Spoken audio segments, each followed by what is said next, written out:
Είμαι ο Βασίλης ο Τερζόπουλος. Σήμερα θα περιαυτολογήσω. Υπάρχει και ένα παλιό τραγουδάκι, Me, Myself and I. Δεν θα αναφερθώ στην προηγούμενη μου ζωή.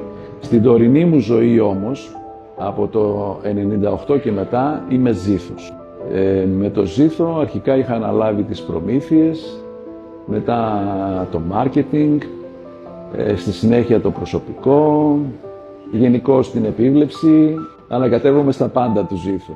Εκείνο όμως που μου αρέσει να κάνω είναι να ζωγραφίζω. Ασχολούμαι με διάφορα καλλιτεχνικά. Μου αρέσει να αναπαλαιώνω έπιπλα. Αρκετά πράγματα που υπάρχουν στο χώρο τα έχω αναπαλαιώσει εγώ. Λοιπόν, εκείνο όμως που με ευχαριστεί, που με χαλαρώνει, είναι η ζωγραφική. Από πιτσιρικάς ζωγράφιζα διάφορα πράγματα. Τα τελευταία χρόνια όμως έχω αρχίσει και ασχολούμαι περισσότερο με αυτό. Συμμετέχω σε εκθέσεις, σε δημοπρασίες, εκθέτω τα έργα μου σε διάφορους χώρους. Στην πορεία των χρόνων, εκεί που έχω καταλήξει και αυτό που μου αρέσει περισσότερο να κάνω, είναι φωτορεαλισμός, υπερρεαλισμός, πρόσωπα και σώματα.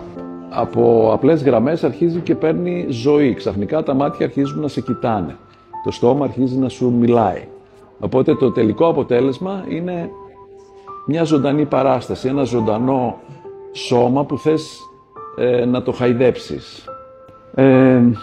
Μ' αρέσει ιδιαίτερα που αυτό το μικρόβιο έχει περάσει και στο γιο μου, τον Ιωσήφ, και ασχολείται και αυτός.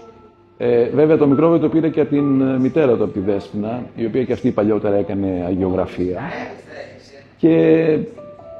και πέρασε στην καλών τεχνών, αλλά παράλληλα ασχολείται και αυτός όπως και εγώ και του αρέσει.